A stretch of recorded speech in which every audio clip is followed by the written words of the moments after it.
What's going on, Exiles? As requested by many of you, I will update today's video with Earthquake, that I found some new stuff, some new tech, and new combinations. So I know it's kind of confusing by now, so many like videos of Earthquake, but they go, step by step. So from first video being the budget version all the way to now, which is endgame, where you can afford more gear or you find better gear. And I know a lot of you are saying that you struggle with survivability. So as you can see on the screen, I picked the absolute worst map. We will be Delirious, which means you will take increased damage and you will deal less damage to mobs. And we have double damage modifier on the monsters, 38% monster damage and 38% as extra lightning, okay? This will be a tier 16 map with the boss in Seepage. So I did it as a test to show you, because most of you have more defenses than me, meaning more life, more armor, and yet I don't die. I even dropped the Ascendancy for life increase, and I even dropped the Ascendancy for armor increase, which is multiplicative. So I'm running like 45% armor here before Rage and Scavenge Planning. But I did change my passive tree. I took my Hammer of the Gods from last video from 200,000 DPS to 335,000 DPS. That's over 130,000 DPS on the Hammer itself, and then of course on the Earthquake as well. So you will see later, the boss in this map is doing a lot of damage. I had the 2 times where I almost died. But again, this map is super extreme. When you see a map like this, you instantly want to salvage or sell it. You don't want to run these maps. Avoid these like plague, right? Probably most of you are also running these maps with extra damage, because I should probably make a guide, like a video to explain modifiers on the maps, what to look for, what to drop immediately. But as you can see, I also added Herald of Thunder for the build, which is amazing. I'm addicted to lightning. I like, it's kind of crazy, but I like Norse mythology, I like Vikings, I like Thor, right? So my next build idea, as I mentioned in my last video, will be a Thor build. So, little prep here, but Herald of Thunder is definitely absolute goated Herald, because Herald of Ash is pretty trash, I would say. Unless you're playing pure Ignite, pure Fire build, but Herald of Thunder literally one-shots wares. I saw it in multiple maps. It literally one-shots wares, 1 bolt. That's insane, dude. And as you can see, we got instant hammers, not only earthquakes for this build, and Time of Need as well. For those of you new to the channel or to the video, this is how we do it. We stack reduce skill effect duration. That's how we have instant aftershocks from earthquake, instant hammer of the gods, not waiting from when it falls from the sky. So it's very minimum chance that the bosses will actually avoid Hammer of the Gods, right? So let me fast forward a little bit here. And I also find an insane jewel. I will show you later on. It cost me 5 divines, but the jewel is actually 1 divine. There is a insane also stat in the game. It's called Lucky. I will explain that Lucky mechanic later. It's absolutely busted for against heavy stunt mobs. I'll show you the passive in a bit. But you got some ritual action here as well in this map. And also, Delirious effect on the map is horrible. My PC is dying. Not really, but yeah, it's bad. So this is boss, right? We got Jagged Swell. You can see my HP. He hit me once. All right, look at my HP. He hit me once. I'm down to 1700. It was like, what, 2500 hit from him. So he's got extra crits. He prevents recovery above 50%. Like, these mechanics are bad, but we have such a huge damage with this build that we stun very often, very quick. So the more damage you do, the faster stun you will, apply on the target. And I'm not really running a lot of stun build-up, although I did have a new jewel, which did not happen after for this one, actually. But yeah, so we stun him here. First hammer, I don't know why it did not register again. So the thing is, right, you see the hammer on the ground and it didn't register. So I had to cast another hammer and that actually hit, right? Actually, 2 of them didn't hit. Holy, out of 4 hammers, and out of 3 hammers, only 2 hit. Okay. So this is hammer. Okay. Or maybe it did stun. Maybe it's just super tanky because of delirium. Anyways, there is a thing with hammer. I will explain it later. I will also show you Xesht tier 4 that I did yesterday, which was an absolute fail because I ran my mapping build, whatever. We still killed him. So when you aim at the boss with hammer, it will not hit. It doesn't register the hit. You have to aim in front of the boss, not on the boss, on the ground. Which, yeah, was a mistake. But as you can see, there was a lot of damage from the boss, right? So this was just the map, just to show you that, I don't know, man. I think people are just Not, I think it's the problem with positioning with people. Like when they see, for example, casters with projectiles and whatnot, I think people are going straight towards those mobs, and you know that means they will take all the hits. But what I do when I approach those mobs, I let them cast. When they casting the projectile, a step away to the side or left, and before they cast another projectile, they're just dead from the earthquake. So I do it, right? And you also preventively use earthquakes. Now that they increase density in the maps, I can see why people are dying actually, because the density can be pretty crazy on some of the maps, so I can understand it. But you just cast earthquake preventively, right? You do a step, you cast earthquake, you do a step, cast earthquake again. But yeah, this was the map. I'm gonna show you the Xesht, okay? And we have that bad boy right here. So we stunned the boss with the earthquake. Now, there are two things I forgot. I forgot to change my magnified effect for Ruthless. I don't have Ruthless in this footage until like half the fight or half the stun, so that's a bit too late. And my Ascendancies were bad. They were for mapping. As you can see, my Earthquake being highlighted red, that means I took the Ancestral Empowerment Ascendancy for this fight. I forgot to change it. I would rather go for the 40% multiplicative damage when heavy stun target, so that will be much better for bosses, but you will see that it does not matter at all, because the damage is insane. And I'll explain why. And finally, as you can see on the target, we are applying a lightning debuff, which is in the middle, right before, right below the HP bar. That means the target will take 20% more multiplicative damage from you, and that just goes, you know, a lot. That goes far. You also have Ignite. I also another thing, you want to use Infinite Cry, because Infinite Cry will add fire damage, which means you will do a lot more damage. And again, more damage means more stun build up. So there are multiple errors in this fight. I had only one key, I messed it up, I'm sorry about that, but at least I can explain what not to do and what to focus on, right? So here we will send him first, and also Earthquake without shouts by itself, no buffs, not too bad. And you can see I have 50 stacks of Rage. I'll show you what's my addition, newest addition. You also want to start applying the Seismic Cry for... Oh, hold on. You see right here? I swapped the Ruthless gem almost at the end of the fight. Wow. Because the closer you are to your stun, that's a GG, right? That's all you need. So here I will stun him in a second. We avoid this bad boy. And Seismic Cry, you want to use it for Dazing Cry. So here we go, we buff with both shouts. We hit Hammer, and again, man, see, I'm aiming on me, I guess, or I'm aiming on his wing, but 2 out of 4 hammers did not land again. Again, man. Look, first one, it just landed, it did not hit. Yeah, right? You see it right here, right? You see it right there, nothing. Second one hit for a big damage, right? So for a big one. And even this one, this second, the first hammer, basically, this hammer that hit did not hit the target with shock on it, so it would deal even more damage. I'm pretty sure I could just one-shot it in 1 hammer out of 4 hammers. See, another hammer from my second cast, which is a 3rd hammer, did not hit. Oh my days, man. And the other one did. So we are actually like 2 or 3 hammers overkilling the boss, basically. Right? So this was Xesht, didn't get the gloves, tier 4 Xesht. I have only 1 key, otherwise I would do it again, but I'm gonna take you in the game, and I'll explain why this does so much damage. I also have POB, by the way. Let's talk about that for a second. I have Path of Building right here, okay? But the problem is, it is not, since it's new, I mean not new, it's updated, like a fresh update for PoE 2. There's multiple things not working. So first thing, this jewel against the darkness, it throws you an error because it does not work when you load this profile. So what I have to do is I gotta swap it to none and put it back on. Now it's fixed, right? For those of you seeing this for the first time, don't be intimidated. This is just the Path of Building used from Path of Exile 1. This is where you can sim your builds and changes. Excuse me, lost my voice there. So you can test the changes and whatnot. You see the full breakdown here with the damage and stats. This one throws a warning. Another thing, I don't have enough mana for skills with Blood Magic. It does not have Blood Magic in the program yet. And another thing, if you're dual wielding with Giant's Blood, it does not take an hand into consideration besides the stats on it, right? Besides the stats.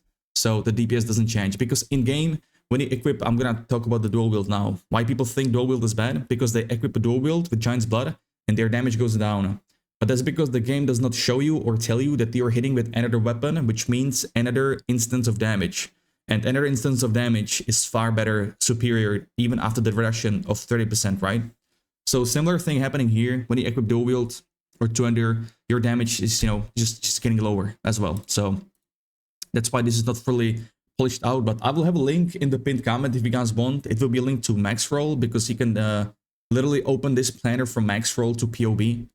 So you can find it there, but I will also have a separate planner on Mobalytics since I'm used to that one.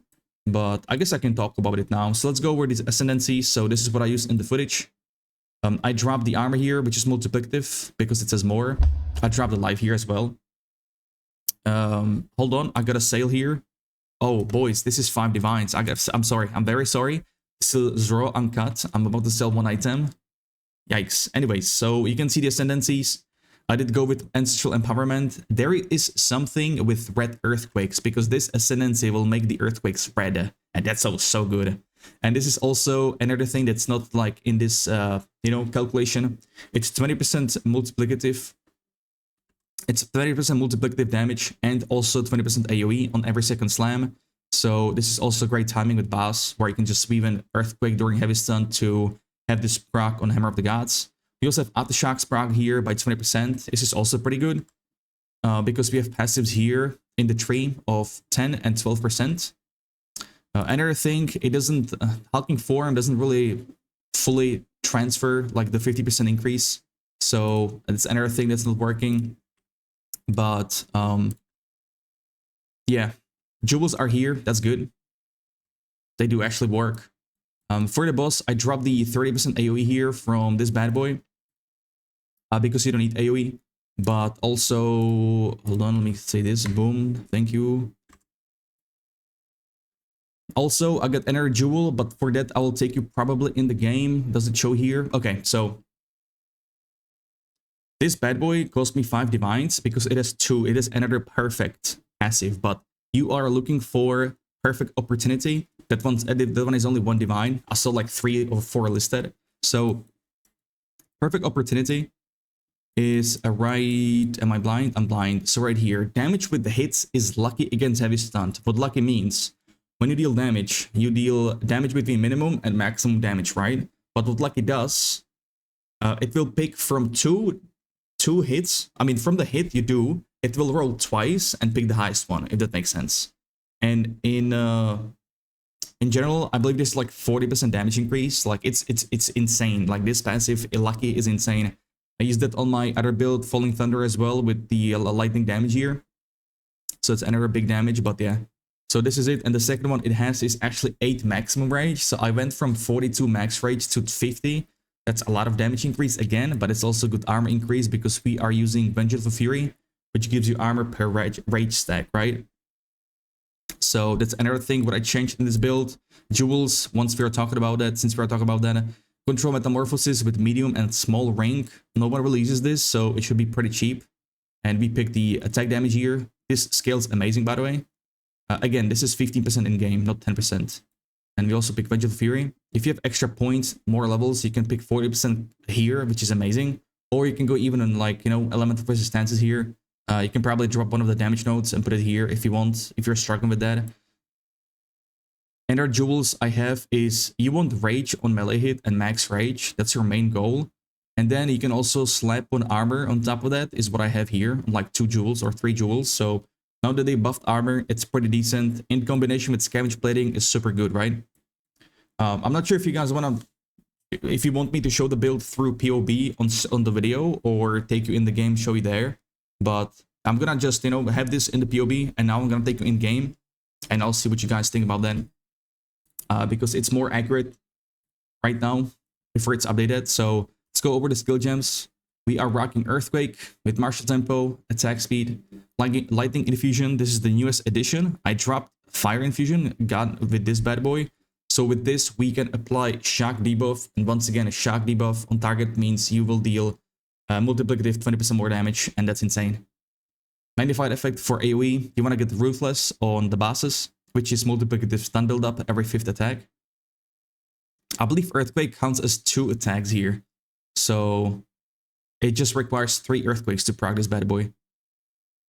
I believe Splinter, amazing stuff. Since we're dealing a lot of damage with this bad boy, we break armor on almost first hit. Like Xesht is 2 hits for Earthquake, and he will break the armor.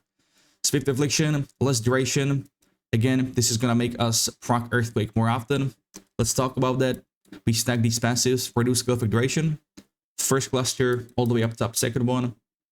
For those of you leveling, if you're lower level, you pick all these passives here and save these up for the last, right? Save these for the last.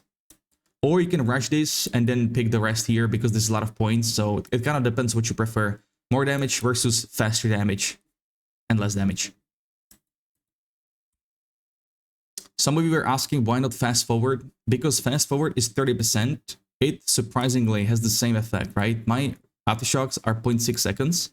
When I swap it, it's still 0.6 seconds. And with this, time of need would, proc less often with 2 seconds. But with fast forward, it procs 1.4 seconds. And this is broken. Like time of need, healing for 600 life every 1.4 seconds. I believe it's in downscaling to 1 second. As you can see my character glowing, it procs very fast, right? It's ridiculous.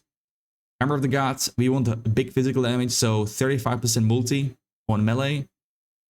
30% multi again on max physical. Again, this goes super well with Lucky that I just explained. It's amazing, this combination. Rage Forged, another multi at the cost of 10 rage. Concentrated effect for more damage, another multiplier, and then we get second wind to use it twice. 2 charges on hammer, right? This is first one, and this is second one. See, instant hammers. You don't have to wait for the hammer. Seismic Cry for dazing. This is a stun build-up on the target, 50%. You want to have this on target for sure. Infernal Cry for Raging Cry to generate more rage and the opener. Empowered attacks deal more damage by 15%. Ingenuity, increased cooldown rate. Honestly, you could probably go Premeditation on Seismic Cry, but again, if you get this on bosses and use it for Earthquakes, unlike I did not do, which is a mistake, you will have faster stun on the target. Cooldown reduction, inspiration for less cost, 40%. Since we are using Blood Magic, it's pretty hefty on life without the gem. Time of need, big heal, vitality. If you don't have enough spirit, you don't need to get this one. So you need 150 spirit for this build, and you can get it through Amulet.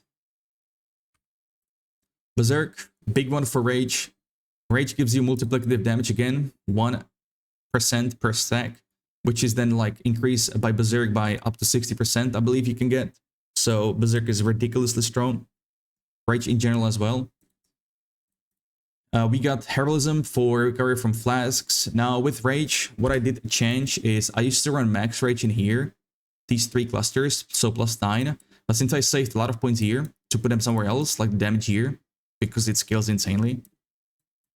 I put the points in here. I always wanted to get the Rage, uptime faster, which is amazing. You could see in the Xesht, if you roll the video back, the uptime on Rage was amazing, even if I stepped away from the mechanic, which I could probably tank, but I didn't want to risk it. So slower loss of Rage by 15% times 3. And then here it starts 1 second later, which is absolutely insane itself. And then you get +4 max Rage on top of this. Wow. Wild, right? Overwhelming Presence, so it's easier to stun bosses and whatnot. 29% ailment, and this goes for Shock and Ignite. I believe Shock too. Is a little bit element blemish. Yes. Shock and Ignite, right? Amazing stuff. And then also reduce stun threshold on the targets. You want to have this on bosses. For mapping, you toggle this off and get Scavenge Plating, right? You do this, right? Scavenge Plating, they buffed it, 7% more armor, multiplicative again. Now, the duration is reduced because of this build. With Persistence, it's 3 seconds.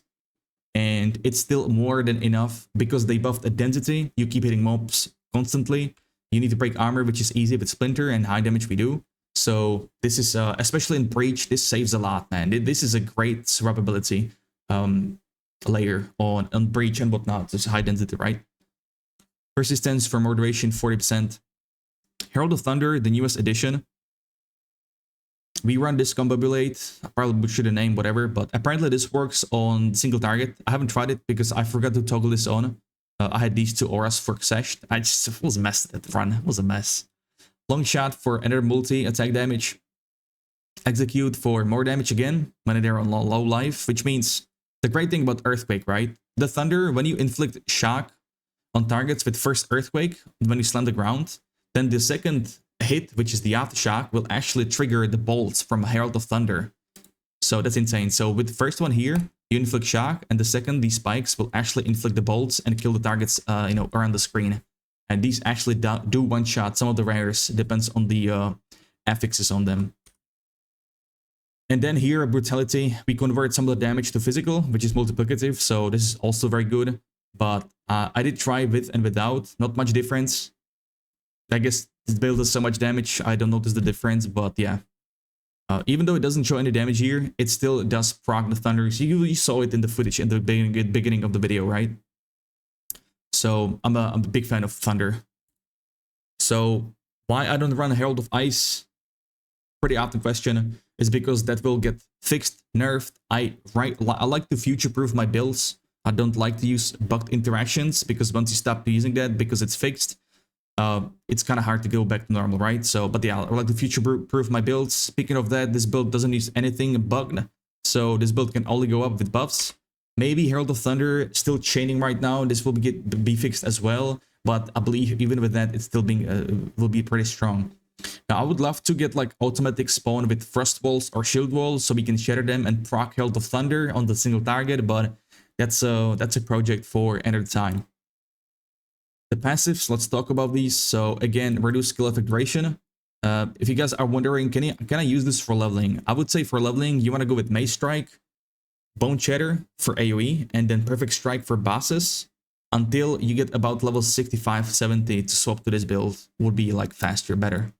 Big damage here, Smash against Heavy Stun. I will explain why we do so much damage on Heavy Stun. So 40% here on Heavy Stun, 30% here, 30% here. Oh, this is even a fully broken armor, so this goes even before that, right? So your Earthquake will deal 120% damage if you break armor. That's why I like to run Splinter, so it does effect for this skill.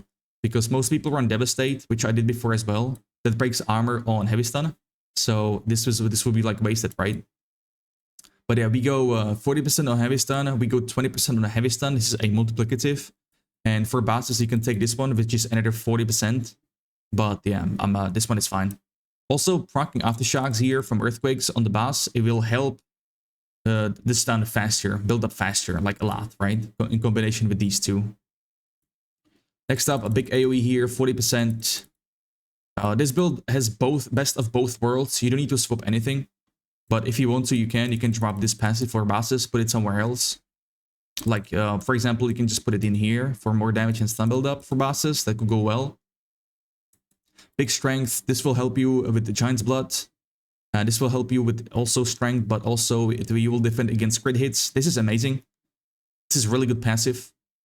Another thing when people complain about survivability, when I asked about their setup, they said they follow my build, by the way. When I asked about their setup, they had totally different stuff, so it's kind of hard, right, to help people. Great stuff. With this one, we don't need accuracy. And accuracy is very important. You will see if you don't have 100%, your damage will be much lower. Brute Strength, we go for big strength nodes here, 18 strength. Again, goes well with Giant's Blood. This means that strength scaling will give you damage as well, not only life with Brute Strength. Against the Darkness Jewel, I already explained, strength percent is your main goal here. The extra life is pretty expensive, but if you can get it, get it. But mainly the strength here, get the big passives here. Amazing tree. Up top, we go for Blood Magic. We put in Control Metamorph for Vengeful Fury. We go for damage. Up top, we go for the biggest damage in the universe in this cluster. This could be changed when Druid comes out because these are Druid passives, but we'll see. And up top all the way, we go with Reduced Duration. And I had to sacrifice some points to get a Jewel Socket for Megalomaniac for Perfect Opportunity with more stun build up, but also Lucky. As you can see, lucky things are rolled twice, and the better results are reused. So that means damage, right? You hit the damage, and lucky will roll the damage twice and pick the highest one. Beltrance, Max Rage, very happy I found this one, pretty crazy. So these were the passives. Rotation, again, you wanna stun, you wanna like use a Seismic Cry to apply Daze on the target, and then Infernal Cry to have more damage with Earthquake, so we can have faster stun build up. And during the heavy stun, you will do Daisy, Seismic Cry, into Infinite Cry, Trap Hammer, and Trap Hammer again. But you want to aim in front of the boss, not on the boss. Have I missed something? I'm not sure. Jules already talked about it. POB. I'm pretty sure I missed something, but I can't remember, man. God damn. So as you can see, my stats 4.2 thousand life, not even that, with 250 shield. So that's not too bad. 46% armor, 3.2k, 630 strength. You need 150 spirits. My resistance is here. I could increase more damage on the build. Also 39% movement speed. It's because we have like armor reduces movement speed. That's the penalty. But here the onslaught gives you 10% movement speed, but also skill speed, which is animation on the skills for both work rise and the attack. So this is amazing headpiece. Very crucial. So for gap close, we could use a back bar with blink or shield charge. I could probably use that, to be honest. I might use that.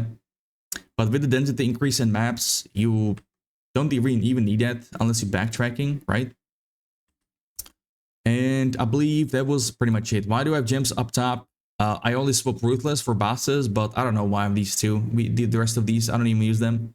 You can use Rage on hit if you want to. You can totally go for that instead of Lightning Infusion.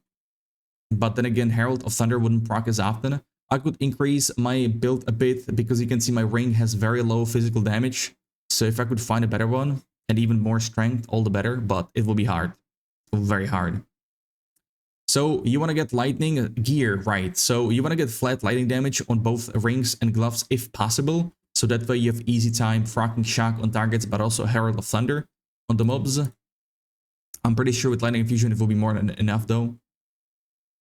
Let me change something real quick. Fire infusion does do more damage, obviously, because we have more fire damage.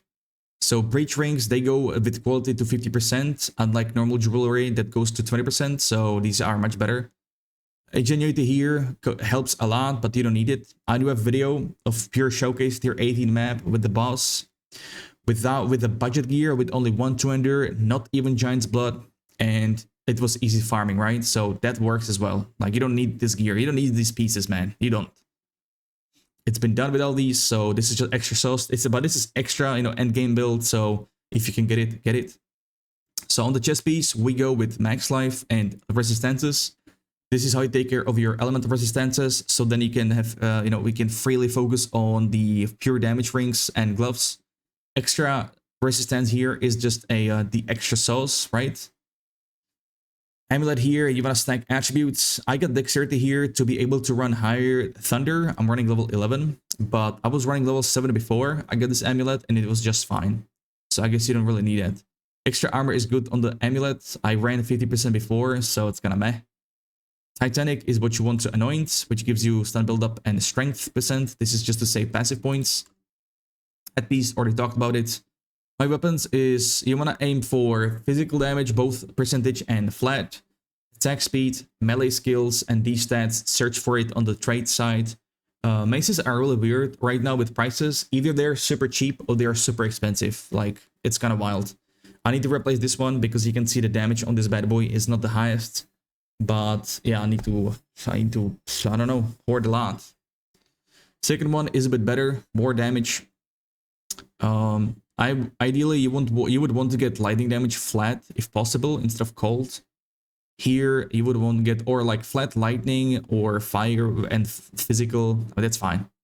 Again, attack speed, melee skills, good stuff. On the boots, movement speed #1 priority. Attributes, resistances, max life, whatever you want to stack life if you can, which is only on amulets and the boots. I don't have life here. I don't have life free here. But the good thing, strength gives you life, so that's pretty good. But here on this ring, I could totally go for a life instead of physical damage and be... I could probably find for one. I could probably search for one. Hope. Gloves here, attack speed, strength, good stuff, and then triple damage. I honestly don't even need to get more damage on gear because you could see tier 4, hardest boss Xesht. Highest difficulty, I mean, in one hammer. Like missing 2 hammers out of 4, still killed it, no problem. Overkilled, so yeah. Was pretty much it. Guys, thank you very much for watching. I appreciate every single one of you. Thank you very much for the support as well. It goes a long way. I would not be here today without you guys. So thank you very much for watching. And all the links will be in the pinned comment in the description. I also stream every day on Twitch and YouTube. You can come through. And if you have any questions, just hit me up on Discord if I'm not live, or on stream, or in comments. More than happy to help you. So until then, thanks for watching and have a good one. Peace out.